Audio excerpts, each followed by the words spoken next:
تو حدیث شریف میں موجود ہے کہ 5 لوگوں کی نماز اللہ کی بارگاہ میں قبول نہیں ہوتی۔ 5 لوگوں کی نماز دنیا میں ہی ان کے منہ پر مار دی جاتی ہے۔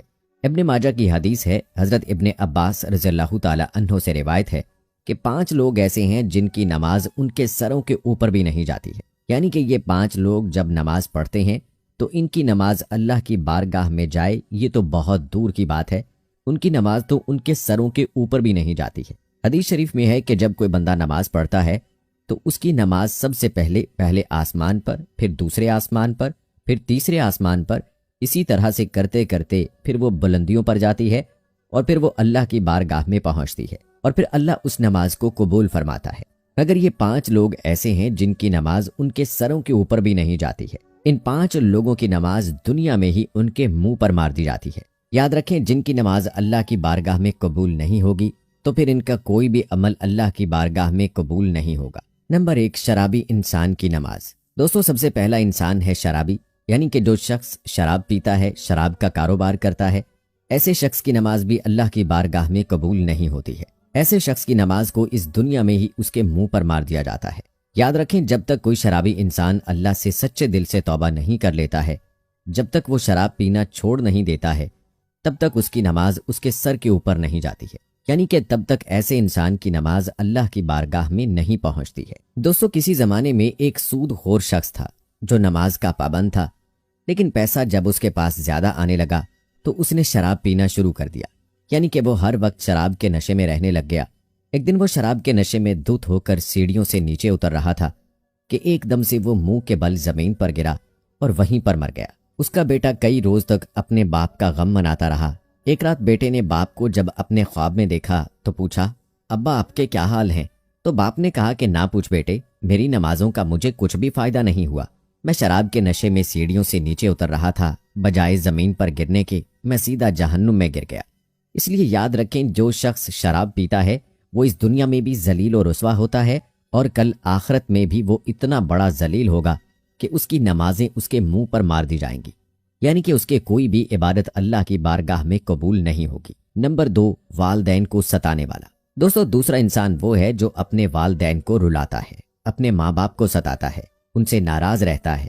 ایسے شخص کی نماز کو بھی اللہ تعالیٰ دنیا میں ہی ان کے منہ پر مار دیتا ہے، یعنی کہ اللہ پاک ایسے انسان کی نماز کو بھی اپنی بارگاہ میں قبول نہیں کرتا ہے۔ یاد رکھیں، جس شخص سے اس کے والدین ناراض ہوتے ہیں تو ایسے انسان سے اللہ اور اللہ کے رسول بھی ناراض ہوتے ہیں۔ اب جس انسان سے اللہ ناراض ہوگا تو پھر اس شخص کی نماز کیسے قبول ہوگی؟ اس کی دعا اللہ کی بارگاہ میں کیسے قبول ہوگی؟ ہرگز نہیں۔ ایسے شخص کا کوئی بھی عمل اللہ کی بارگاہ میں قبول نہیں ہوگا۔ اس لیے جن کے ماں باپ ان سے ناراض ہیں تو خدا را وہ اپنے ماں باپ کو آج ہی راضی کر لیں، ورنہ آپ کی بھی نماز اللہ کی بارگاہ میں قبول نہیں ہوگی۔ نمبر 3، شوہر سے ناراض بیوی۔ دوستو، تیسرا انسان وہ عورت ہے جو اس حال میں رات گزارتی ہے کہ وہ اپنے شوہر سے ناراض ہو کر سو جائے، یعنی کہ اپنے شوہر سے ناراض ہو کر رات گزارے، تو ایسی عورت کی نماز بھی اللہ کی بارگاہ میں قبول نہیں ہوتی ہے۔ آج کل دیکھنے میں آتا ہے کہ میاں بیوی چھوٹی چھوٹی باتوں پر ناراض ہو جاتے ہیں اور کئی سالوں تک آپس میں ناراض رہتے ہیں۔ کئی بار تو ان کی ناراضگی طلاق تک بھی پہنچ جاتی ہے۔ تو ایسی عورتوں کے بارے میں فرمایا گیا ہے، اگر کوئی عورت اپنے شوہر سے ناراض ہو کر رات گزارے تو ایسی عورت پر اللہ کے فرشتے رات بھر لعنت کرتے رہتے ہیں، اور ایسی عورت کی نماز اللہ کی بارگاہ میں قبول نہیں ہوتی ہے، اور اس کے ساتھ ہی شوہر کی نماز بھی اللہ کی بارگاہ میں قبول نہیں ہوتی ہے۔ جو اپنی بیوی پر ظلم کرتا ہے، اس کو رلاتا ہے، اللہ پاک ایسے انسان کی نماز بھی اپنی بارگاہ میں قبول نہیں فرمائے گا۔ ایک مرتبہ مدینہ شہر میں ایک شخص غریبی سے تنگ آ کر اپنی بیوی کو مار رہا تھا۔ بیوی زور زور سے رو رہی تھی۔ تبھی وہاں سے حضرت علی رضی اللہ تعالی عنہ کا گزر ہوا۔ آپ نے جیسے ہی عورت کے رونے کی آواز سنی تو آپ اس گھر کے دروازے پر پہنچے۔ آپ نے دیکھا کہ ایک شخص اپنی بیوی کو مار رہا ہے۔ حضرت علی رضی اللہ تعالی عنہ نے پوچھا، اے شخص، یہ تو کیا کر رہا ہے؟ تو وہ شخص کہنے لگا، یا حضرت علی، جب سے یہ کمبخت میرے گھر میں آئی ہے تب سے میرے گھر سے امیری کا جنازہ نکل گیا ہے، غربت عروج پر آ گئی ہے، تب سے میں بہت غریب ہو گیا ہوں۔ تو یہ سن کر حضرت علی رضی اللہ تعالی عنہ نے فرمایا، اے شخص، یاد رکھنا، انسان کے خود کے کچھ ایسے گناہ ہوتے ہیں جو اللہ کو بہت ناپسند ہوتے ہیں، انہی کی وجہ سے پھر اللہ ایسے شخص کے گھر میں غربت بھیج دیتا ہے۔ انہی میں سے ایک کام ہے بیوی پر ظلم کرنا، یعنی کہ بیوی کو مارنا پیٹنا۔ اے شخص جو اپنی بیوی پر ظلم کرتا ہے اس کے گھر سے برکت اس طرح ختم ہو جاتی ہے جس طرح سے آگ لکڑی کو کھا جاتی ہے۔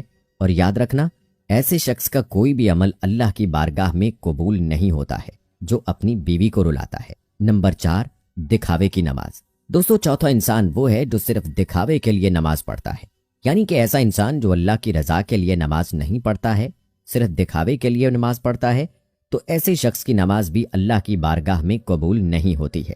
اس کے علاوہ یہ بھی فرمایا گیا ہے کہ جو شخص نماز پڑھنے سے پہلے وضو نہیں کرتا ہے یا پھر وضو صحیح طریقے سے یعنی کہ اچھی طرح سے نہیں کرتا ہے، تو ایسے شخص کی نماز بھی اللہ کی بارگاہ میں نہیں پہنچتی ہے۔ ایسے انسان کی نماز بھی اس کے منہ پر مار دی جاتی ہے۔ اس لیے آپ نماز صرف اللہ کی رضا کے لیے پڑھیں، دکھاوے کے لیے نہیں، اور نماز پڑھنے سے پہلے اچھی طرح سے وضو بھی کر لیں، اس کے بعد ہی آپ نماز پڑھیں۔ انشاءاللہ پھر آپ کی نماز بھی اللہ کی بارگاہ میں قبول ہوگی اور آپ کی ہر دعا بھی اللہ قبول فرمائے گا۔ نمبر 5، سود خور کی نماز۔ دوستو، 5واں انسان ہے سود خور۔ یاد رکھیں، جو انسان صبح و شام سود کے پیسے کھاتا ہے، سود کے پیسوں سے پیٹ بھرتا ہے، تو ایسے شخص کے بارے میں بھی فرمایا گیا ہے کہ جو شخص سود کے پیسے کھاتا ہے، ایسے شخص کی نماز کو بھی اللہ اس کے منہ پر مار دیتا ہے، یعنی کہ ایسے شخص کی نماز بھی اللہ کی بارگاہ میں قبول نہیں ہوتی ہے۔ آپ کو معلوم ہے کہ سود تو ویسے بھی حرام ہے، اور حرام کھانے والے شخص کی نماز اللہ کی بارگاہ میں کبھی قبول نہیں ہوتی ہے۔ اس کے علاوہ دوستو، ابن ماجہ حدیث شریف میں حضرت ابن عباس رضی اللہ تعالی عنہ سے روایت ہے کہ مسجد کے ایسے امام کی نماز بھی اللہ کی بارگاہ میں قبول نہیں ہوتی ہے جو مجرم ہوتا ہے، جو شریعت کے خلاف کام کرتا ہے، یعنی کہ وہ طرح طرح کے غلط کام کرتا ہے جس کی وجہ سے لوگ اس امام کو ناپسند کرتے ہوں، تو پھر ایسے امام کی نماز بھی اس کے منہ پر مار دی جاتی ہے، یعنی کہ مسجد کے ایسے امام کی نماز بھی اللہ کی بارگاہ میں قبول نہیں ہوتی ہے۔ دوستو، آج ایسے بہت سے لوگ ہیں جو مسجد کے امام تو ہوتے ہیں لیکن وہ شریعت کے خلاف کام کرتے ہیں، اور پھر جب انہیں امامت سے ہٹا دیا جائے تو پھر وہ فتنہ فساد پیدا کر دیتے ہیں۔ لیکن اگر کسی امام کے اندر واقع میں کوئی خرابی نہیں ہے، صرف لوگ حسد اور جلن کی وجہ سے اس سے نفرت کرتے ہیں، اس سے دشمنی رکھتے ہیں، تو پھر ایسے امام کے لیے یہ مسئلہ نہیں ہوگا۔ تو دوستو، یاد رکھیں، یہ 5 لوگ ایسے ہیں کہ جن کی نماز ان کے سروں کے اوپر بھی نہیں جاتی ہے، ان لوگوں کی نماز کو دنیا میں ہی ان کے منہ پر مار دیا جاتا ہے۔ تو آپ آج ہی اللہ سے سچے دل سے توبہ کر لیں، اور اگر ایسی کوئی بھی عادت آپ میں پائی جاتی ہے تو اس سے توبہ کر لیں، تاکہ آپ اگلی نماز پڑھیں تو آپ کی نماز بھی قبول ہو، اور وہ روز قیامت، روز محشر آپ کی شفاعت کا باعث بھی بنے۔ اللہ سے دعا ہے کہ اللہ تعالی ہمیں سچا اور پکا مسلمان بنا دے۔ آمین ثم آمین۔